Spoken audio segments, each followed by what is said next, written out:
자, 오늘은 로마서 12장 19절 말씀부터 21절 말씀까지 다 같이 한 목소리로 합독하시고 성내지 말고 진노하심에 맡기라 라는 제목으로 말씀 인도하겠습니다. 로마서 12장 19절부터 21절 말씀까지 한 목소리로 합독하겠습니다. 내 사랑하는 자들아, 너희가 친히 원수를 갚지 말고 진노하심에 맡기라. 기록되었으되 원수 갚는 것이 내게 있으니 내가 갚으리라 주께서 말씀하시느니라. 내 원수가 줄이거든 먹이고 목마르거든 마시우라. 그리함으로 내가 숯불을 그 머리에 쌓아놓으리라. 악에게 지지 말고 선으로 악을 이기라. 아멘. 본문의 19절 말씀 보면요, 이 대상이 하나님의 사랑을 받은 자들이죠. 하나님께 사랑을 받은 사랑하는 자들아, 너희가 친히 원수를 갚지 말고 진노하심에 맡기라 라고 말씀하고 계시죠. 우리가 친히 원수를 갚을 때에 우리의 감정은 어떨까요? 우리도 진노하죠. 우리도 성내고 있다는 그런 전제하에 얘기하는 것이죠. 원수를 갚는다는 것은 진노를 하는 거죠. 진노를 하면서 원수를 갚는 것입니다. 그런데 여기 19절에 보면 우리가 친히 원수를 갚지 말고 그 진노하심을 하나님 앞에 맡기라고 얘기하고 있죠. 여기 진노하심에 맡기라 할 때 이 진노는 누가 하시는 거예요? 그렇죠. 하나님이 하시는 것이죠. 진노라는 말로 써놔서 그렇지만 이제 이 단어 뜻은 바로 분노라는 뜻입니다. 분노. 그래서 오늘 제목이 성내지 말고 진노하심에 맡기라라는 제목으로 오늘 말씀을 주제를 잡았는데, 우리는 이 땅에 살아가면서 성내고 진노하고 열받고 하는 일들이 굉장히 많이 있습니다. 이 본문에 나오는 내용이 우리의 단순한 감정적인 얘기만 하는 것이냐, 아니면 하나님 나라에서 화내고 성내고 하는 이런 부분에 대한 이야기냐, 이것을 말씀을 통해서 같이 여러분들과 살펴보겠습니다. 로마서에도 이 진노에 관한 내용이 있지만 고린도전서 13장 5절 사랑장에도 보면 사랑은 성내지 아니하며 이런 내용들이 있어요. 사랑은 성내지 아니하며, 그렇죠? 그래서 무례히 행치 아니하며 자기의 유익을 구치 아니하며 성내지 아니하며 그렇게 나오죠. 그래서 사랑은 성내지 아니하는 이 주체는 바로 이 사랑을 받은 자들에 대한 내용이에요. 사랑을 받은 자들이 성내지 않는 것이 사랑을 받은 자의 성품이다, 그렇게 얘기하고 있는데, 여기에서 이 성내다라는 이 단어를 헬라어로 보면 재밌어요. 이 성내다라는 단어가 이 파록슈노라는 단어인데, 이 파록슈노는 쉽게 자극시키다, 분노케 하다 그런 뜻이에요. 근데 이 파록슈노라는 이 단어는 두 단어의 합성어인데요, 파라라는 단어, 파라는 전치사인데 모모의 곁에 그런 뜻을 가지고 있고요. 그 다음에 옥시스라는 단어를 가지고 있습니다. 그러니까 모모의 곁에 옥시스, 옥시스는 예리한 그런 뜻이에요. 예리한. 그러니까 어디 곁에서 예리하고 날카롭고, 예리하다는 말은 날카롭다는 얘기죠. 이 날카로운 것을 누구 곁에서 날카로운 것을 누구 옆에서 계속 날카롭게 하면 화가 나는 거죠. 그렇죠. 이 상대를 자극시킨다 할 때, 이 날카롭다, 예리하다, 예리한 말을 사람 옆에서 계속 하게 되면 사람 화가 나게 돼 있는 것이에요. 그래서 옆에서 자극시키다 그런 뜻이에요. 이 뜻 자체를 풀면 옆에서 자극을 시키는데, 예리하게 자극을 시키는데, 보통 사람들이 뭘로 자극이 됩니까? 보통 말로 자극이 되죠. 말로. 어렸을 때는 뭐 이게 누가 이렇게 툭툭 때리면 이제 그거 가지고 자극이 되는데, 성인이 돼서는 옆에서 예리하게 자극시키는 것은 주로 말로 자극시키는 것이죠. 그래서 날카로운 어떤 말, 이런 것이 사람의 마음을 자극시키게 되어져서 성내게도 만드는 것입니다. 그래서 우리가 이 마음을 찌르는 말이 비수라고 그러죠. 비수를 마음에 꽂는다라는 것은 이 말이 날카롭다는 것이에요. 말이 날카롭다. 그래서 사랑을 받은 자들은 이 성내지 아니한다는 것이 날카롭게 예리하게 그 사람의 마음을 자극시키면 안 된다 그런 뜻이에요. 그러면 여러분들 성경에서 성내지 아니하며 할 때 날카롭게 사람을 자극시키지 않는 것이 사랑을 받은 자들의 특징인데, 그러면 성경에서는 다 성내지 않는 것이 전부 다 좋은 것인가요? 그래서 성낼 때는 또 성내는 그런 내용들이 있어요, 성경에서는. 그런데 재밌는 것이 구약과 신약을 우리가 살펴보겠는데, 구약과 신약에 보면 어떤 감정적인 성냄이 누구에 의해서 성이 내어지느냐 할 때 성령에 의해서 성내게 되어지는 그런 내용들이 있습니다. 그러니까 우리가 보통, 여러분들도 그러죠, 자녀들을 혼낼 때 내가 격분해가지고 내 감정에 못 이겨서 막 그냥 자녀한테 혼낼 때가 있는가 반면에, 이제 참다 못 참아가지고 오늘 혼을 내야 되겠다 하고 그냥 작정을 하고 내 감정과 관계없이 혼을 낼 때가 있죠. 성경도 마찬가지예요. 모든 성냄이 안 좋은 게 아니고 그 성냄의 주체가 성령에 의해서 악에 대해서 분노하는 그런 내용들이 있습니다.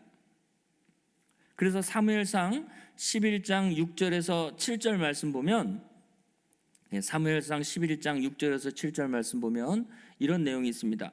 사울이 이 말을 들을 때에 하나님의 신에게 크게 감동되어 그 노가 크게 일어나서 한 결이, 결이라는 것은 한 짝이에요, 한 짝. 한 짝 소를 취하여 각을 뜨고 사자의 손으로 그것을 이스라엘 모든 지경에 두루 보내어 가로되 누구든지 나와서 사울과 사무엘을 쫓지 아니하면 그 소들도 이와 같이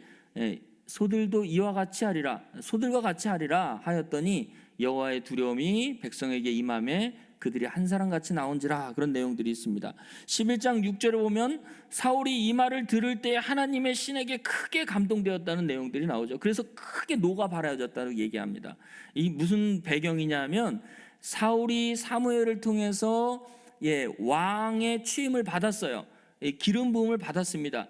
그런데 사울은 기름 부음을 받아서 왕의 일을 해야 되는데 사울 전에 이스라엘에는 왕이 없었어요. 그렇기 때문에 사울은 왕다운 일을 하지 않고 자기 집에 가서 그냥 농사 짓고 있었어요. 자, 근데 암몬이라는 나라가, 이스라엘 동쪽에 있는 이방 나라 암몬이라는 나라의 왕이 이스라엘을 침략하려고 했습니다.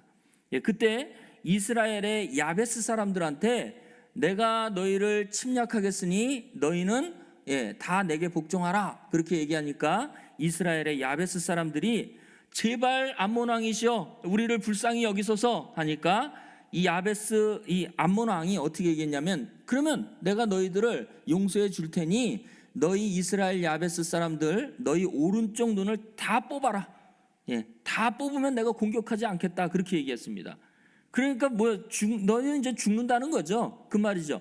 그 말을 야베스 사람들이, 이스라엘의 야베스 사람들이 사울에게 말을 하니까 사울이 이 말을 듣고 하나님의 신에게 크게 감동되어져서 노가 크게 일어났어요. 그래가지고 사울이 그 즉시 한 결의의 소를 취해서 12조각의 각을 내어져서 이스라엘 12지파에게 보내고, 나의 말을, 왕의 말을 듣지 않았을 때에는 너희도 이 소처럼 각을 떠가지고 죽이겠다, 그런 얘기예요 지금. 그랬을 때 이스라엘 모든 사람들이 두려워하게 하시는 하나님을 통하여서 사울과 일치단결해가지고 암몬 왕과 싸워가지고 크게 대승했던 사건입니다. 자, 그러면 이거는 사울이 혼자 열받쳐가지고 감정적으로 화가 난 겁니까? 아니면 하나님의 신에 크게 감동되어져서 그 노가 크게 일어나가지고 민족을 구한 사건입니까? 그렇죠. 여기는 하나님의 신이 사울의 마음을 감동시켜서 사울을 격노하게 만들었죠. 그랬을 때에 사울과 백성들이 한 마음이 되어져서 암몬 왕의 공격을 이겨낼 수 있었다는 사건입니다. 그래서 성경에서는 어떤 그 개인의 감정도 중요하지만 그 감정이 일어날 때에 악한 영에 의해서 화가 나느냐, 아니면 하나님의 영에 의해서 감동되어져서 화가 일어나느냐, 이렇게 두 가지로 크게 분류가 될 수 있는 것입니다.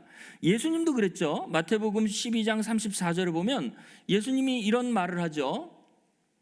종교계 지도자들한테 이렇게 얘기하고 있죠. 마태복음 12장 34절, 독사의 자식들아 너희는 악하니 어떻게 선한 말을 할 수 있느냐, 이는 마음에 가득한 것을 입으로 말함이니라, 이렇게 얘기하고 있습니다. 사랑이신 예수님이 종교계의 지도자들한테 뭐라고 얘기했어요? 독사의 자식들아, 독사의 새끼들아, 이렇게 얘기했죠. 그때 예수님이 웃으면서 얘기했을까요? 아니면 성경에는 나와 있지 않지만 예수님도 진노하셨겠죠. 그렇죠? 그리고 이제 조금 있으면 우리가 종려주의를 맞이하는데, 예수님이 호산나 다윗의 자손이라고 입성하고 나서 성전을 청결케 할 때 노끈으로 채찍을 만들어 가지고 하나님의 집을 장사하는 집으로 만들지 말라 했을 때 웃으면서 했을까요? 아니면 경노하셨을까요? 성경에는 나와 있지 않지만 예수님도 경노하셨을 것입니다. 그래서 성경에서는 성내지 말라고 했을 때 이것이 어떤 개인적인 감정이냐, 아니면 하나님의 영에 의해서 이 의분을 성냄을 통해서 나타냈느냐, 이런 것들로 여러분들이 구분할 수 있어야 되는 것입니다. 그래서 성령의 감동에 의한 의분은 민족을 구하기도 하고 성전을 청결케 하기도 하고 하는 그런 역사가 있습니다. 근데 오늘 본문 말씀 12장 19절 말씀 보겠습니다. 다시 볼게요. 자, 12장 19절 말씀은 조금 달라요. 내 사랑하는 자들아, 너희가 친히 원수를 갚지 말고 진노하시며 맡기라. 기록되었으되 원수 갚는 것이 내게 있으니 내가 갚으리라 주께서 말씀하시느니라 라고 얘기하고 있죠. 새 언약의 우리들에게는 우리에게 진노할 일이 있을 때에 그 진노를 누구한테 맡겨라?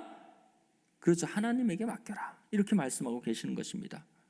우리가 사울처럼 예수님처럼 채찍을 가지고 막 진노하라고 그랬어요? 아니면 진노하심을 하나님께 맡기라고 그랬어요?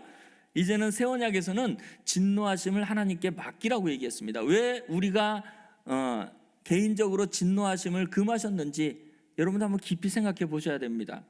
그래서 에베소서 4장 26절에서 27절에 보면 우리 보고 왜 분을 내지 말아라는 그런 말을 하고 하셨는지 여기 자세하게 나와 있습니다. 분을 내어도 죄를 짓지 말고, 분을 내지 말라는 얘기는 아니에요. 근데 분을 내어도 죄를 짓지 말고, 해가 지도록 분을 품지 말고 마귀로 틈을 타지 못하게 하라, 그렇게 얘기하고 있죠.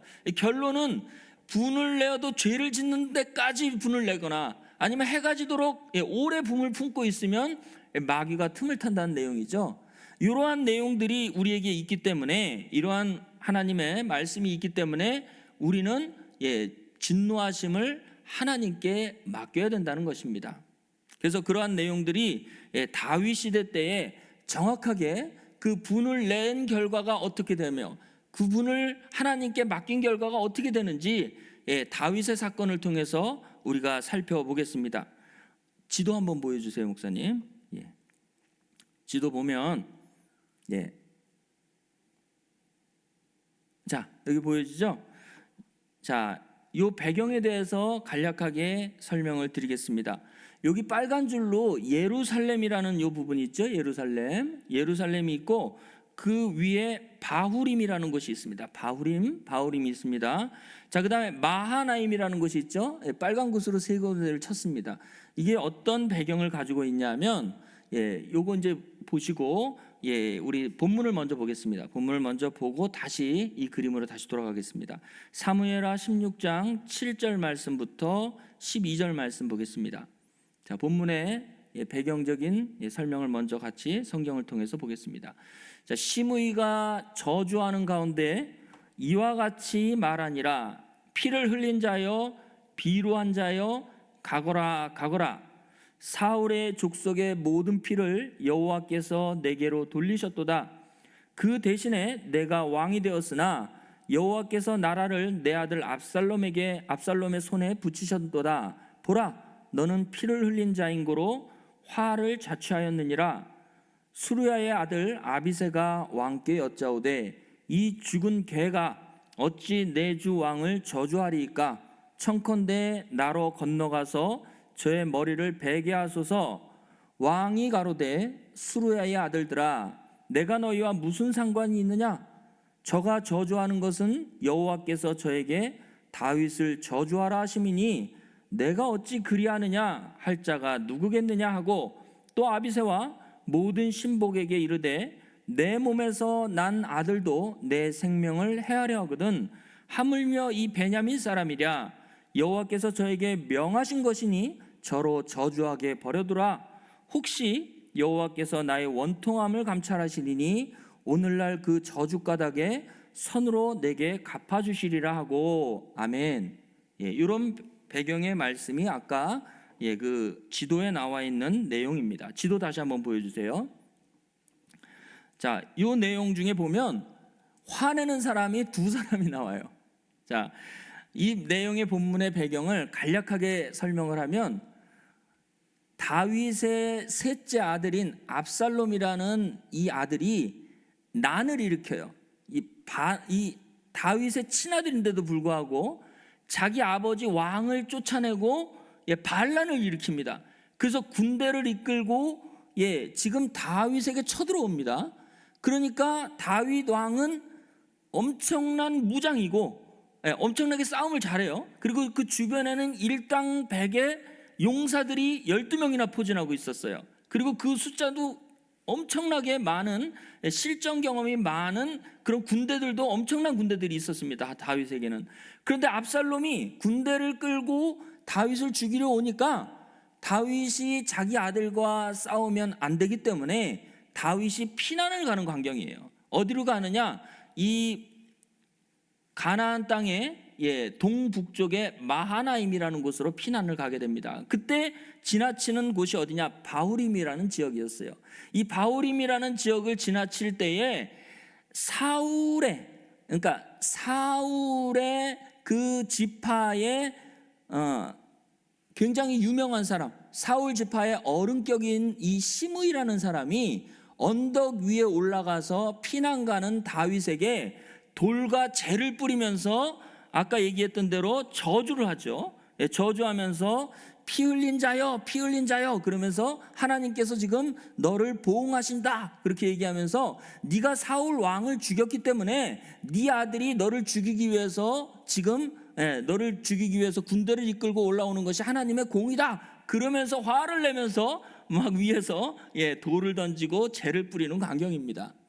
그때 다윗의 장군 중에 아비새라는 장군이 화가 났어요. 또 시므이는 화를 내면서 다윗에게 돌을 뿌리고 재를 뿌렸고 그 광경을 본 아비새가 화가 나가지고 칼을 빼어들면서 다윗에게 이야기를 하죠.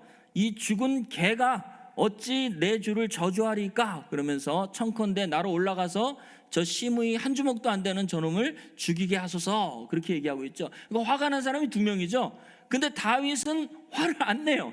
자, 그러면서 16절 한번 보겠습니다. 9절 보겠습니다. 사무엘하 16장 9절 말씀 보겠습니다. 사무엘하 16장 9절에 보면 수르야의 아들, 수르야는 바로 이 다윗의 누이예요. 그러니까 다윗의 누이의 아들이 아비새예요. 그러니까 조카죠, 조카. 그 조카 아비새가 왕께 여짜오되 이 죽은 개가 어찌 내 주 왕을 저주하리까? 청컨대 나로 건너가서 저의 머리를 베게 하소서. 그러니까 왕이 가로되 수르야의 아들들아, 내가 너희와 무슨 상관이 있느냐? 다윗은 침착하죠. 그러면서 네가 화낸 것은 나와 상관이 없다 그렇게 얘기하고 있어요. 저가 저주하는 것은 여호와께서 저에게 다윗을 저주하라 하심이니, 그러니까 다윗은 하나님 나라의 그 모든 섭리를 안 거예요. 이 시므이가 화딱지가 나가지고 자기 가문의 그 왕인 사울을 다윗이 죽이지도 않았는데도 불구하고 블레셋 사람들에 의해서 죽음을 당했는데 다윗이 죽였다고 그렇게 모함을 하는 이것을 다윗은 화를 내지 않고 뭐라 그랬어요? 저에게 다윗을 저주하라 하신 것은 하나님이다 그렇게 얘기하고 있습니다. 내가 어찌 그리하느냐 할 자가 누구겠느냐 하고 또 아비새와 모든 신복에게 이르되 보겠습니다. 내 몸에서 난 이 압살롬 내 아들도 내 생명을 해하려 하거든 이 베냐민 사람이냐 이 시므이 같은 요 놈이냐 여호와께서 저에게 명하신 것이니 저로 저주하게 버려두라 그렇게 얘기하고 있죠. 그러면서 12절 보겠습니다. 혹시 여호와께서 나의 원통함을 감찰하시리니 오늘날 이 저주 까닭에 선으로 내게 갚아주시리라. 그러니까 다윗이 분을 내지 않은 그 까닭에 만약에 다윗이 화가 나가지고 아비새야 죽여라 그러면 하나님이 그 죽임을 통하여서 이 다윗이 나중에 후에 마하나임으로 가서 다시 예루살렘으로 와서 왕이 되거든요. 근데 거기서 만약에 화를 못 이겼으면 다윗이 다시 왕이 될 수 없다는 것이에요. 지금 이 광경은. 그래서 다윗이 하나님이 주신 시험을 통과할 때 이 화를 내는 이 두 사람을 보면서 다윗은 하나님의 뜻을 정확히 간파하고 저 사람의 입을 통하여서 나를 저주하는 이것은 하나님께서 저에게 명하신 것이다, 그렇게 얘기하고 화를 내지 않고 오히려 이 사건을 통해서 하나님이 자기의 원통함을 감찰하시고 다시 왕위를 복원시켜 주시겠다는 그것을 선으로 갚아주신다, 그렇게 얘기하고 있는 것입니다. 여러분들, 이런 말 나오면 구약에 또 그런 사건도 있죠. 요셉도 자기를 판 형들에게 앞에 가지고 국무총리니까 엎드려가지고 눈도 못 맞추고 있는데 이 요셉도 그렇게 얘기하죠. 악을 선으로 하나님이 갚으셨다, 그렇게 얘기하고 있습니다. 화를 낼 수 있어요. 죽일 수도 있는 그런 상황이었는데 요셉도 분을 내지 않고 끝내는 그 형들을 용서함으로 말미암아 이스라엘 민족을 구원한 사건이 나타나게 되는 것입니다. 다윗도 마찬가지예요. 만약 거기서 다윗이 화를 냈으면, 만약이라는 건 없지만 화를 냈으면 예수님이 못 태어날 수도 있어요. 왜냐하면 다윗의 씨를 통해서 예수님이 나와야 되는데 다윗이 왕권을 만약에 거기서 잃어버렸다면, 하나님이 주신 시험을 통과하지 못했다면 다윗의 뒤에 솔로몬, 르호보암 이렇게 해가지고 유다 왕국이 세워질 수 없지 않았느냐, 없을 수 있지 않았느냐. 물론 하나님께서 역사하시는 것은 그 모든 것이 하나님의 섭리대로 가지만 이 역사적으로 보면 그렇다는 거예요. 이 사건을 통해서 나의 원통함을 감찰하시니 그래서 하나님이 저주 까닭에 선으로 갚아주신다, 그렇게 말씀하고 계시는 것입니다. 그래서 우리가 이 성을 내거나 화를 낸다는 이런 것들도 여러분들 마음을 분석을 하셔야 돼요. 이게 하나님의 공의를 이루는 선인지 화인지, 아니면 그냥 내 감정에 치우친 화인지, 이걸 통해서 하나님 나라가 어떻게 만들어지고 하나님 나라가 이걸 통해서 어떠한 순기능이 이루어지는 것인지, 아니면 이걸 통해서 하나님 나라가 더 지체가 되는 것인지, 이런 것들을 여러분들은 이제 마음속에 나의 그 감정적인 부분들도 잘 세밀하게 여러분들이 판단할 수 있어야 됩니다. 하나 더 보겠습니다. 예수님 당시에 베드로의 광경입니다. 마태복음 26장 49절 말씀부터 56절 말씀 보겠습니다. 자, 곧 예수께 나와 랍비여 안녕하시옵니까 하고 입을 맞추니 가룟 유다가 입을 맞췄죠. 이 배신자 가룟 유다예요. 예수께서 가라사대 친구여 내가 무엇을 하려고 왔는지 행하라 하신대 이에 저에게 나와 예수의 손을 대어 잡는지라. 예수와 함께 있던 자 중에 하나가 손을 펴, 이거 베드로예요. 검을 빼어 대제사장 말고의 종이 말고죠. 말고를 쳐서 그 귀를 떨어뜨리니 이에 예수께서 이르시되 내 검을 도로 집에 꽂으라. 검을 가지는 자는 다 검으로 망하느니라. 너는 내가 내 아버지께 구하여 지금 12영 되는, 12영이라는 것은 12영을 얘기하는 게 아니고 군대를 얘기하는 거예요. 영은 군대예요, 군대. 12군대나 되는 천사를 보내시어 할 수 없는 줄을 아느냐? 그렇게 얘기하죠. 내가 만일 그렇게 하면 이런 일이 있으리라 한 성경을 어떻게 이루어지리요 하시더라. 그때 예수께서 무리에게 말씀하시되 너희가 강도를 잡는 것 같이 검과 몽치를 가지고 나를 잡으러 나왔느냐? 내가 날마다 성전에 앉아 가르쳤을 때 너희가 나를 잡지 아니하였도다. 그러나 이렇게 된 것은 다 선지자의 글을 이루려 함이니라 하시더라. 이에 제자들이 다 예수를 버리고 도망가니라. 무슨 얘기냐면 가룟 유다가 12제자 중에서 예수님을 파는 그것이 이제 겟세마네 기도를 끝내고 이제 검과 몽치를 들고 예수님을 이제 와가지고 비열하게 예수님에게 입 맞추고 있을 때 그것을 안 베드로가 칼을 빼서 대제사장의 종 말고의 귀를 잘랐죠. 그러니까 예수님이 잘랐을 때 여러분들 웃으면서 잘랐겠어요? 의분이 아주 막 났겠죠. 베드로는요. 그렇죠. 분이 났을 거예요. 자기 선생을 판 이 나쁜 놈 해가지고 칼을 빼가지고 귀를 잘라버렸단 말이에요. 그때 예수님이 화를 냈어요? 화를 내지 않았어요. 그러면서 뭐라고 그랬어요? 만약에 내가 진짜 화를 내면 하나님께서 지금 12군데나 되는 천사를 보내어서 여기를 쑥대밭을 만들 수 있다. 그러나 나는 그걸 하지 않는다. 그렇게 얘기했죠. 왜 안 했어요? 여기 보니까 그렇게 하면 성경이 어떻게 이루어지겠느냐 그렇게 얘기하고 있습니다. 그러니까 예수님이 성을 내지 않는 것은 성경이 이루어지게 하기 위해서 그런 거예요. 성경의 모든 것이 이루어지게 하기 위해서 그런 것이고, 56절 보겠습니다. 이렇게 된 것은 다 선지자의 글을 이루려 함이니라. 성경을 이루려 함이니라. 이렇게 얘기하고 있는 것입니다. 성경은 66권으로 끝났지만 여러분들이 하나님 나라의 생명책에 기록된 여러분들이 여러분들의 삶 속에서 화를 내야 될 때와 내지 말아야 될 때를 분별하지 못하고 만약에 베드로처럼 검을 들고 화를 냈을 때에는 성경에 이루어질 것들이 이루어질 수 없는 게 아니고 늦춰질 수 있다. 분명히 이루어지긴 이루어져요. 그러나 그것이 늦춰지고 장애를 받을 수 있다는 것입니다.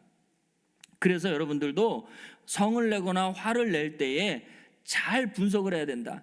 예수님도 화를 낼 수 있고 하나님께 기도해서 12군데나 되는 천사를 보내서 싹 쓸어버릴 수 있었지만 예수님은 순순히 도살장에 끌려가는 어린 양처럼 그들에게 포박을 당하고 십자가에 못 박혀 죽은 사건이 일어나게 된 것입니다. 왜냐? 그 사건을 통해서 모든 인류의 죄를 사할 수 있는 그러한 예수님의 그 구속 사건이 이루어지는 계기가 됐기 때문에 예수님은 거기서 순순히 죽음을 받아들이신 것이죠. 그래서 새 언약에서는 이렇게 얘기합니다. 마태복음 5장 21절에서 22절에 보면 옛사람과 새사람에 대한 규례입니다. 옛사람에게 말한 바 살인치 말라. 이거는 십계명에 나온 거죠. 살인치 말라. 누구든지 살인하면 심판을 받게 되리라 하였다는 것을 너희가 들었으나, 이거는 옛사람에게 말한 겁니다. 자, 22절 보겠습니다. 나는 너희에게 이르노니 형제에게 노하는 자마다 심판을 받게 되고 형제에 대하여 나가라 하는 자는 공회에 잡히게 되고 미련한 놈이라 하는 자는 지옥불에 들어가게 되느니라. 그렇게 얘기하고 있죠. 그래서 옛사람에게 말할 때에는 눈에는 눈, 이에는 이, 손은 손으로, 발은 발로, 이것이 바로 구약의 예법이죠. 그래서 지금 모슬렘들은 손으로 죄를 지었으면 손을 잘라버린대요. 진짜로. 지금 현대에도 그렇대요. 그들은 구약을 지금도 믿고 있기 때문에 구약의 눈에는 눈, 이에는 이 그렇게 나왔기 때문에 손으로 잘못하면 손을 진짜 자른다는 그런 풍습이 아니고 진짜로 이슬람교에서는 그렇게 지금도 행하고 있다고 얘기하고 있습니다. 그런데 새 사람인 우리에게는 뭐라고 얘기하고 있어요? 자, 마태복음 5장 43절부터 45절 말씀 보겠습니다. 마태복음 5장 43절부터 45절을 보면 또 내 이웃을 사랑하고 내 원수를 미워하라 하였다는 것을 너희가 들었으나, 이것도 옛사람에게 말한 거예요. 나는 너희에게 이르노니 너희 원수를 사랑하고 너희를 핍박하는 자를 위하여 기도하라. 이같이 한즉 하늘에 계신 너희 아버지의 아들이 되리니 이는 하나님이 그 해를 악인과 선인에게 비추게 하며 비를 의로운 자와 불의한 자에게 내리우심이니라. 그렇게 얘기하고 있죠. 그래서 44절을 보면 나는 너희에게 말하노니, 새 언약에 해당되는 너희에게 이르노니 어떻게 하라고 그랬어요? 눈에는 눈, 이에는 이라고 그랬어요? 아니죠. 너희 원수를 사랑하라. 그렇게 얘기하고 있죠. 너희 원수를 사랑하라. 그래서 원수를 사랑하는 것은 우리가 감정적으로 그들을 용서하는 것도 사랑하지만 우리가 사랑을 받은 것처럼 그들도 사랑하라는 얘기예요. 그래서 우리에게 가장 큰 사랑, 하나님이 우리를 사랑하신 가장 큰 사랑은 뭐예요? 보니까 요한일서 4장 8절부터 11절 말씀 보겠습니다. 생명을 넘겨주는 것이죠. 예수를 통해서 생명을 넘겨주는 것인데 요한일서 4장 8절 사랑하지 아니하는 자는 하나님을 알지 못하나니 이는 하나님은 사랑이심이라. 하나님의 사랑이 우리에게 이렇게 나타난 바 되었으니 하나님이 자기의 독생자를 세상에 보내심은 저로 말미암아 우리를 살리려 하심이니라. 사랑은 여기 있으니 우리가 하나님을 사랑한 것이 아니요 오직 하나님이 우리를 사랑하사 우리 죄를 위하여 화목제로 그 아들을 보내셨음이니라. 사랑하는 자들아, 하나님이 이같이 우리를 사랑하셨은즉 우리도 서로 사랑하는 것이 빚진 것이다. 마땅하니라가 아니고 빚진 것이다. 그렇게 얘기하고 있습니다. 그래서 우리가 사랑한다는 것은 하나님이 우리를 사랑하는 방법 그대로 사랑하는 거예요. 즉 누구를 넘겨주는 거예요? 바로 하나님의 사랑이신 예수 그리스도를 넘겨주는 사랑을 우리가 해야 된다는 것입니다. 우리가 원수 되었을 때, 로마서에 나오죠. 우리가 원수 되었을 때 하나님께서 예수 그리스도를 우리에게 보내주셨다고 얘기하고 있죠. 로마서 5장 10절 한번 보겠습니다. 로마서 5장 10절을 보면 여러분들도 다 원수였어요. 로마서 5장 10절 곧 우리가 원수 되었을 때 그 아들의 죽으심으로 말미암아 하나님으로부터 화목하게 되었은즉 화목된 자로서 더욱 그의 살으심을 인하여 구원을 얻을 것이니라. 그렇게 얘기하고 있습니다. 그래서 우리는 다 하나님의 원수였어요.